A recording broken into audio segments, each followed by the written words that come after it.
Hey guys, welcome to my channel and welcome to my new vlog. So कैसे हैं आप लोग? I hope आप सभी लोग हैप्पी होंगे और हेल्दी होंगे। आज है फ्राइडे मॉर्निंग, जिस दिन का मेरा ये क्लिप है। ये जो वीडियो है ना, पूरे आपको 3 दिन का मिलेगा, फ्राइडे, सैटरडे एंड संडे। ये है मॉर्निंग का टाइम और एज़ यूजुअल मैं पी रही हूँ मेथी पानी, या तो मेथी पानी या फिर लिक्विड वाटर के साथ लेमन। मैं यही सुबह सुबह पीती हूँ। मेथी पानी पीने के बाद मैं होंगी फ्रेश, और फ्रेश होने के बाद मुझे जल्दी जल्दी अपना काम करना पड़ेगा। मैंने पिछली वीडियो में भी आपको बताया था पिछली बार कि मेरी जो आंटी है जो खाना बनाती हैं और जो बाकी मेरे काम में हेल्प कर देती हैं, वो अभी नहीं आ रही है। और उनका ना फ़ोन आया था, मतलब जिस दिन मैं ये वीडियो एडिट कर रही हूँ उसके एक दिन पहले उनका फ़ोन आया था मेरे पास। तो उन्होंने बोला कि वो जेन्युइन रीज़न की वजह से, और वो रीज़न था कि वो हॉस्पिटल में एडमिट थी। उनकी तबीयत इतनी ज़्यादा ख़राब हो गई थी, बहुत ज़्यादा वीकनेस आ गया था। जिस वजह से वो 2 दिन हॉस्पिटल में एडमिट थी, उनका फ़ोन उनके पास नहीं था, जिस वजह से वो नहीं आ पा रही थी। उन्होंने तो मुझे यही एक्सक्यूज़ दिया। अभी इस पे ना कुछ बोल भी नहीं सकते कि अभी आप क्या बोलोगे। तो मैंने उनको फिर वही समझाया कि आपकी तबीयत ख़राब है या जो भी है, आप एटलीस्ट मुझे इन्फॉर्म कर देते। तो फिर उनका भी बहुत सारा एक्सक्यूजेस था। फिर मैंने बोला अगर आपको काम करना है तो आप बता दो, नहीं करना है तो वो भी बता दो। तो उन्होंने बोला कि नहीं नहीं, मैं आऊँगी, मैं काम नहीं छोड़ रही हूँ, मैं आऊँगी, बट मुझे थोड़ा टाइम चाहिए, थोड़ा सा मैं रिकवर हो जाऊँ। तो देखते हैं, उन्होंने बोला है ट्यूसडे को आने का। देखती हूँ वो आती है या नहीं कल, मतलब आज मैं वॉइस ओवर कर रही हूँ। कल देखते हैं कि वो आती है या नहीं ट्यूसडे के दिन। मैंने आज अपना सिंपल सा एक लंच बना लिया, बस राइस और पनीर आलू की सब्जी। जल्दी जल्दी में मैं यही बनाती हूँ। ब्रेकफास्ट में भी आपने देखा कि मैंने जस्ट ब्रेड टोस्ट करके खा लिया। अभी ऐसे ही चलेगा, क्योंकि हड़बड़ी में मेरे से नहीं बन सकता है खाना, और मैं जल्दी उठ भी नहीं पा रही हूँ। आई डोंट नो, कुछ दिनों से मुझे रात में बहुत लेट नींद आ रहा है, मतलब 2 बज जाते, 1:30 बज जाते, पता नहीं क्यों ऐसा हो रहा है। बीच में सब सही था, बीच में नींद अच्छी आती थी, बट अभी फिर से ऐसा चालू हो गया है, पता नहीं।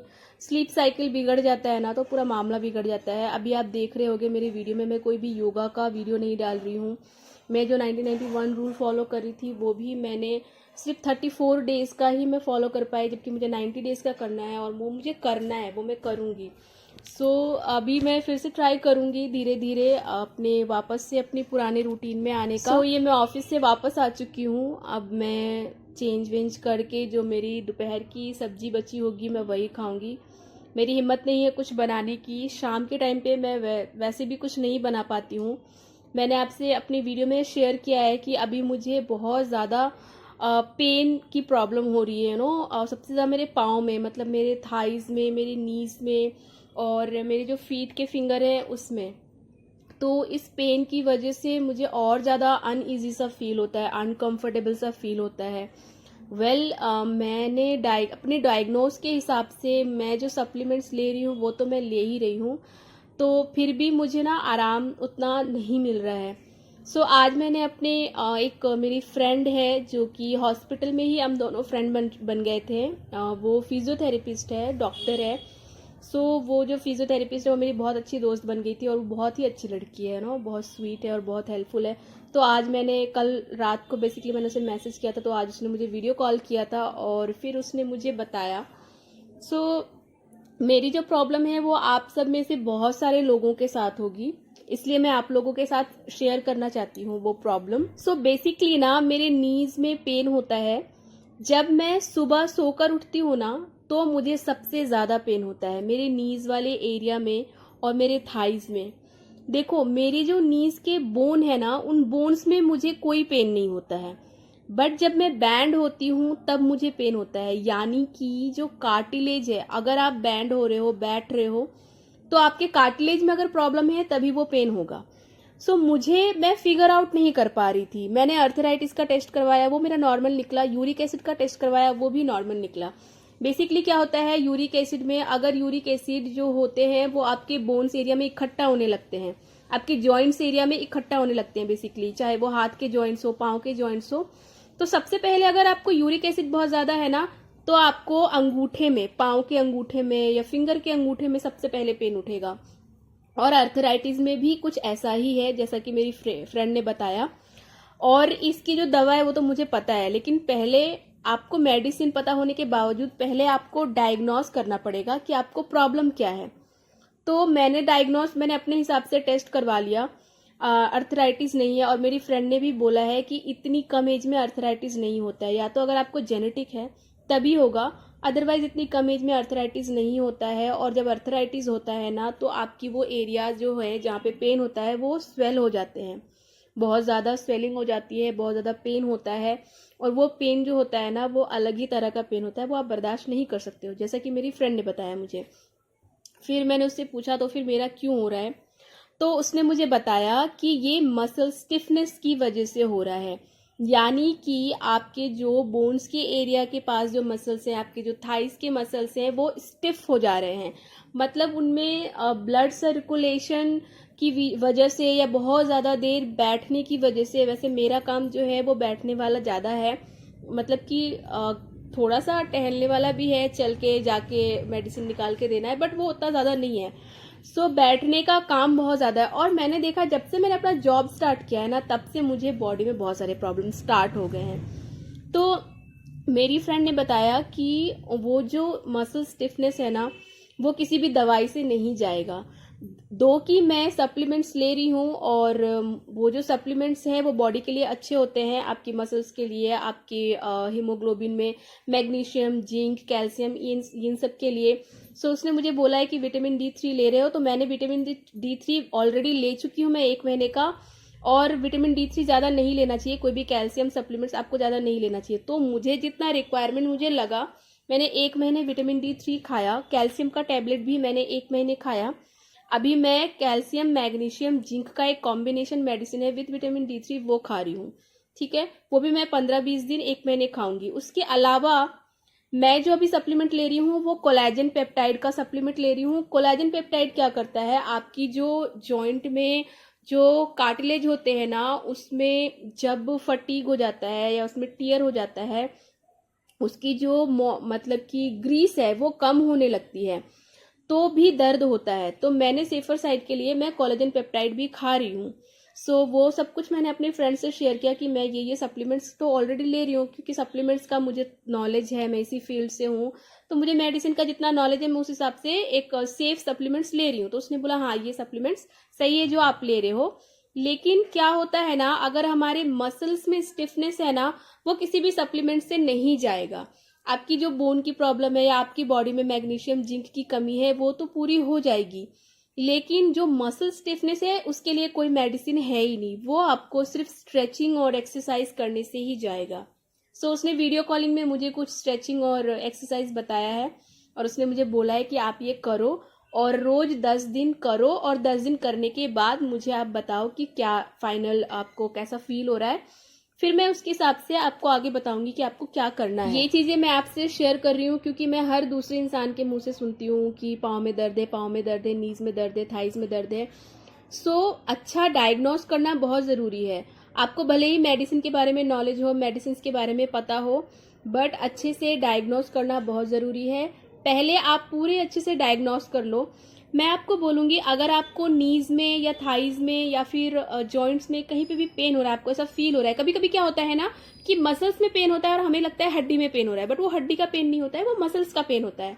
तो अगर आपको ऐसा लग रहा है तो आप पहले तो बहुत अच्छे फिजियोथेरेपिस्ट के पास जाओ। फिजियोथेरेपिस्ट के पास जाने से क्या होगा, वो आपको 1 हफ्ते का जो सेशन होता है वो देंगे, और वो 1 हफ्ते में ही उनको पता चल जाएगा कि आपका इंटरनल प्रॉब्लम आखिर है क्या। अगर वो एक्सरसाइज से जाता है तो वो आपको बता देंगे, अगर वो एक्सरसाइज से नहीं जाता है तो फिर वो आपको टेस्ट भी बता देंगे, आपको ऑर्थोपेडिक के बाद वो खुद के पास वो खुद ही भेज देंगे। सो मेरा मानना है कि अगर आपको ऐसी कोई प्रॉब्लम हो रही है तो आप पहले एक अच्छे से फिजियोथेरेपिस्ट के पास जाओ, अपने एक्सरसाइज का सेशन लो, और उसके बाद ही मेडिसिन स्टार्ट करो। मैंने भी ये सोचा था कि मैं जाऊंगी, बट क्या होता है ना कि समय की बहुत ज़्यादा पाबंदी है मेरी लाइफ में, बहुत टाइम कम है, कब मैं सेशन लूँ, कब क्या करूँ। तो इसीलिए मैंने अपनी दोस्त की हेल्प ली।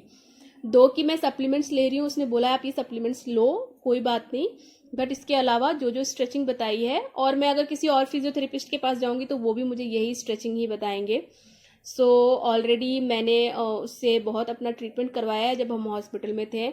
सो मसल स्टिफनेस मुझे तब भी होती थी, तब ना धीरे धीरे स्टार्ट हो रही थी, तब मेरे नेक के एरिया में, कंधे के एरिया में होता था। तो कपिंग वगैरह और जो MRI है जो वो लोग करते हैं फिजियोथेरेपिस्ट, वो मेरा कर देती थी, तो मुझे रिलैक्स मिल जाता था। सो उसने मुझे तभी बोला था कि आपका ना बैठने का काम बहुत ज़्यादा है, तो आप स्ट्रेचिंग और योगा वगैरह करते रहा करो। और मैं करती भी थी, ऐसा नहीं है कि मैं नहीं करती थी, बट बीच में छूट जाता था। लेकिन है वही है ना कि आपकी बॉडी में कब कौन सा प्रॉब्लम स्टार्ट हो जाए आप नहीं बोल सकते हो। तो अगर आप में से किसी को भी ऐसी कोई प्रॉब्लम है, first of all you have to go to physiotherapist. आप फिजियोथेरेपिस्ट के पास जाओ, अगर वो उनके मतलब कि उनके हाथ में होगा, अगर एक्सरसाइज से और स्ट्रेचिंग से सही हो जाएगा वो आपको जेन्युइनली बता देंगे, नहीं सही होगा तो वो आपको ऑटोमेटिक ऑर्थोपेडिक्स के पास भेज देंगे। सो ये मुझे आपसे शेयर करना था, इसलिए मैंने शेयर किया, क्योंकि मैं देख रही हूँ हर किसी को ये प्रॉब्लम है और हर कोई इस प्रॉब्लम को फेस कर रहा है। आजकल का जो हमारा एनवायरनमेंट है, जैसा हमारा डाइट है, जो खाना पीना है, आप कितनी भी ऑर्गेनिक चीज़ ढूंढ लो पर आपको वैसा चीज़ नहीं मिलेगा। सो इस वजह से हमें हमारी बॉडी को थोड़ा भुगतना पड़ता है, कुछ नहीं कर सकते, बस यही है कि जो डायग्नोस है वो करो और जो करना चाहिए वो करो, बाकी धीरे धीरे सब सही हो जाएगा। मैं बहुत ज़्यादा परेशान हो गई थी, पता है, ये लेग की प्रॉब्लम को लेके काफ़ी ज़्यादा। सो ये है संडे का दिन। संडे को मैं शॉपिंग करके लाई, शॉपिंग नहीं, ग्रोसरी कुछ खरीद के लाई।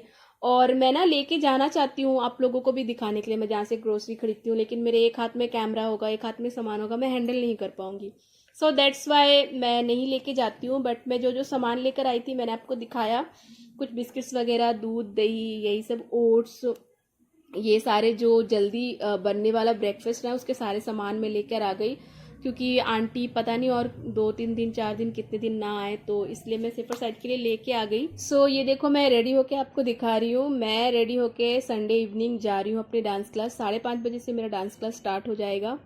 सो डांस क्लास के अंदर का वीडियो भी मैं आपको नहीं दिखा पाऊंगी, अलाउ नहीं है वहाँ पर। बट मैं कहाँ पे सीखती हूँ बाहर से आपको थोड़ा सा दिखा सकती हूँ, तो किसी दिन मैं आपको ज़रूर दिखाऊंगी कि मैं कहाँ पे जाती हूँ डांस क्लास के लिए।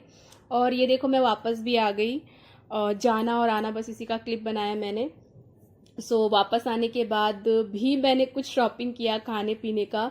सो कुछ नहीं, मुझे एक चटनी बनाना था, उसके लिए मैं कोरिएंडर और मिंट वगैरह लेकर आई हूँ। और मैं वो लाना भूल गई थी, चिया सीड्स।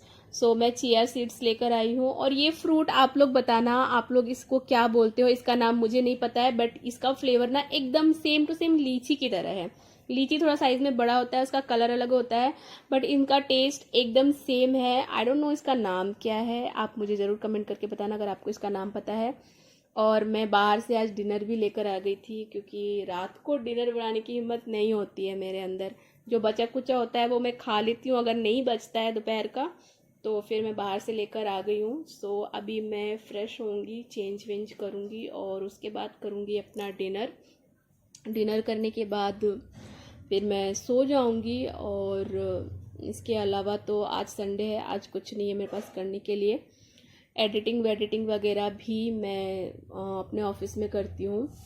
सो घर पे आके मैं सिर्फ वॉइस ओवर करती हूँ, बाकी मैं पूरा जो वीडियो का एडिटिंग है वो अपने ऑफिस में करती हूँ। मुझे एक लैपटॉप की ज़रूरत है, मैं सोच रही हूँ कि मैं एक लैपटॉप ले लूँ ताकि मैं घर पे भी एडिटिंग कर पाऊँ, क्योंकि ऑफिस में ना बहुत हफड़ा तफड़ी में मैं एडिटिंग करती हूँ और जितना भी कर पाती हूँ, जितना भी मैं आपको दिखा पाती हूँ, आई होप आपको पसंद आता होगा। सो डिनर में है चिली चिकन और रोटी, तंदूरी रोटी। मैं आपको एक चीज़ बता दूं, मैंने अपने पहले किसी वीडियो में भी बोला है कि मैं बाहर का चिकन खाना बहुत कम कर दी हूँ, बट मजबूरी है, खाना पड़ेगा। देसी चिकन तो मिलने से रहा तो पोल्ट्री चिकन ही खाना पड़ेगा, बट जितना कम से कम खा सको उतना अच्छा है। मैं बहुत मजबूरी में खाती हूँ वरना नहीं खाती हूँ। और ये मैं दही के साथ फ्रूट्स मिला के, खजूर मिला के खा रही हूँ, मुझे मीठी की क्रेविंग हो रही थी। सो ये था मेरा आज का वीडियो। आई होप मेरा वीडियो आपको अच्छा लगा है। अगर अच्छा लगा है तो लाइक ज़रूर करना और कमेंट करना अच्छे अच्छे, और सब्सक्राइब जरूर करना मेरे चैनल को। आज के लिए बस इतना ही, बाय बाय।